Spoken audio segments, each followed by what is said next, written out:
I have the longest lifespan of the 731 people who are buried here. I lived to be 102 years old. When I was born in 1870, the United States wasn't even 100 years old yet. But when I died in 1972, we had put a man on the moon. So in my lifetime, I saw the most rapid and the most amazing changes that world history can record. I have many interesting stories that I could tell you about my life, but the one that I love the most is marching with Susan B. Anthony to get the women's right to vote and the 19th Amendment to the U.S. Constitution. You know, an old person dying is like a library burning down and taking with it all the stories and the knowledge that it contained. And I'm glad to have a chance to tell you about mine. Thank you for coming. Thank you, Elizabeth.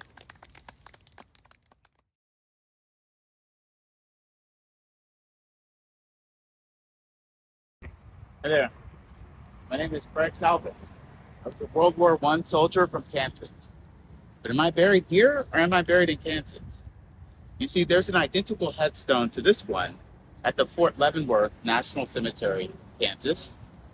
And if you look at the back of this headstone, the section letter and grave number correspond to my burial site there in Kansas. So did someone break off my headstone and bring it here?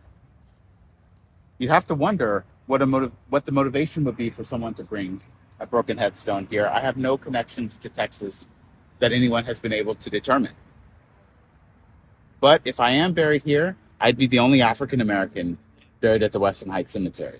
There are a number of African American burials at the Oak Cliff Cemetery, but those burials are toward the back hilly section of that cemetery, which at the time was considered the least desirable area to be buried. Ironically, by today's standards, it's now considered one of the most beautiful parts of that cemetery to be buried in. But still, the placement of my headstone here remains a mystery, one of the biggest here at Western Heights Cemetery. Thank you. Thank you. One. Ida Mae Murphy, thanks for talking to us. You have one of the most interesting stories here in this whole cemetery. I do. As he said, I'm Ida Mae Murphy, buried right there. Right next to my husband, James Andrew Murphy. I was born in 1858, the 1st of September, up in Chicago, Illinois. 1908, we went to sleep that night. It was a sunny night. When we woke up Monday morning, that would be the 25th of May, we went downstairs. The entire floor was already covered in water. Also, we heard this banging on the door, the front door. Who's going to visit us, in a flood? But it wasn't visitors. They were seeking high ground, which we had the only two-story house in the entire neighborhood. They wanted our second floor. By then, we wanted our second floor. But we let them in, so we all went up there. And as soon as I got up there, I would look back and make sure everybody got up okay. And I saw this young girl still on the stairs, and she was trying to lead up her pony up the stairs. Well, that pony was flipping and sliding. And the next thing I know, its feet or hooves just went right out from underneath and fell down into the waters and drowned. That poor child was devastated. We had to comfort her once we got her upstairs.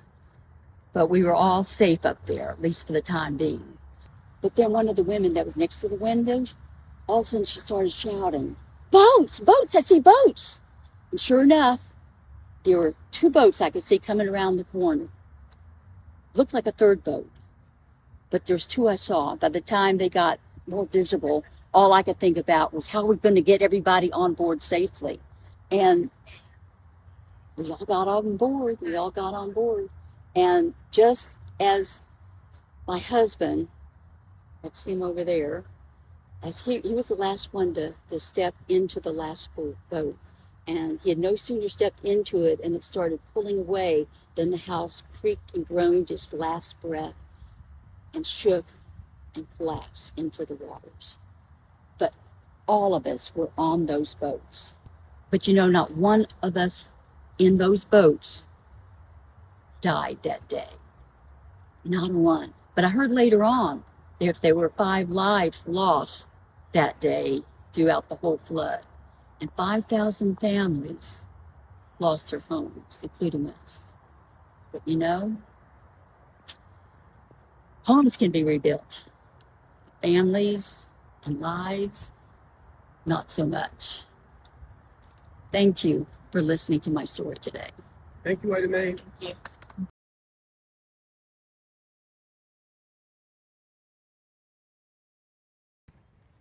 Mr. Bradley, so sorry to interrupt Hello. your rest, but thank you for talking with us. Hello, my name is Andrew.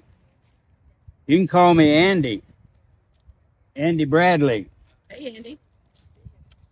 I was born in Tennessee back in 1843. Last day of 1843, in fact. I grew up working on my dad's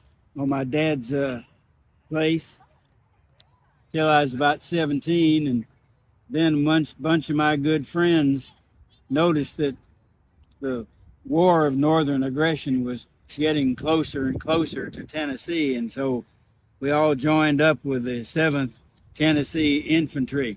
I was in Company B. We fought up in, we started going north, and not staying around close to home. We heading north up into Virginia.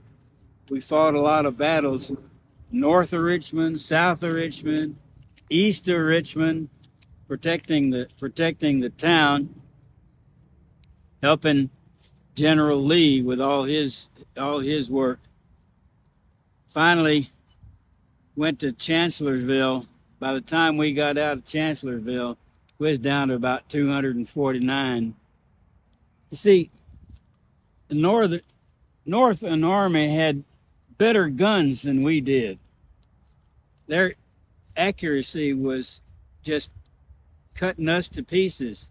We just kind of shot off in their direction, figuring where they might be. At the end of every battle, our officers said, well, we won it. But our numbers just kept dropping and dropping.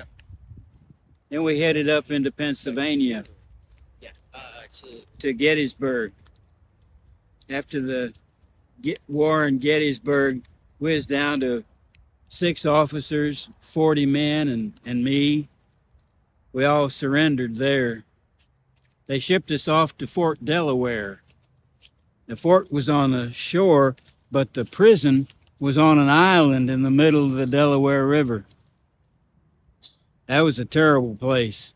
We was in barracks that were just boards around with bunks that were 3-tier high. We didn't get much to eat neither. About 2 meals a day. Each meal was about 3 pieces of hardtack, maybe some meat every now and then, a couple of inches, and some greasy water that they called soup. Then sometimes we could go down to the edge of the water and fish. Whenever we caught fish, we could add those to our meal. In October of 1864, they decided to trade us for some northern prisoners, and they took us to Verena, in Virginia. That was the first time I had ever been on a railroad. I'd seen them. That's the first time I actually ridden on one. There's nothing left for me in Tennessee, so I asked them if it was okay if I could join them, and they said it was. They gave me a job, and I rode with one railroad for a while, and then another railroad, because all the railroads were different. So I kept working my way south and west, and finally showed up in Dallas. That's where I met my wife, Lydia. And we was married in 1870.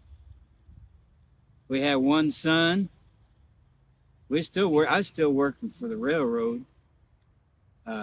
We eventually moved out to Weatherford, where I was there with my wife and son and his family until 1913, when Lydia passed on. She's buried here on account of this was her family's plot. All these people inside here are her relatives. Then I moved back to Weatherford and stayed with my son and his family. And then in about 5 years, I passed on. And I came back here to be with my wife. And thank you. Thank you, Andy. How are you all? Doing well. I know you're here for my formidable in-laws. I am merely the daughter-in-law. There is me. Nice headstone though, but I married into this family. I was very, very lucky. There are my people, but I was married, and this was my father-in-law, Heinrich Frederick Struck, and Anna Maria Struck, the most beloved of all mothers. Well, she really was an amazing woman. Not only did she travel all the way from up, so Boosdorf, they were so proud of where they were from that they insisted that their places of birth were included right here on their headstone. So you've got Mecklenburg, if you can envision Mecklenburg here, Boosdorf here, and they were kind of in the middle of Hamburg. Hamburg is a very big city. It was a big steamship city. Lots and lots of Europeans left to travel to the colonies by steamship. It's much better, don't you think, ma'am, than a sailing ship. Still, it took them 33 days. And it wasn't easy. You know, they landed. They got up to Stephen F. Austin's, where the Stephen F. Austin colonists were. A lot of the Germans stayed there, Fredericksburg. They decided that they really wanted more land. Again, you could not make a living on the land that you were given in Germany. And they picked just high, amazing place to build their farm. In fact, they built an amazing house. It still stands. It's down on Edgefield. And the house just continued to grow to incorporate all the other in-laws and descendants. But thank you so much for coming today.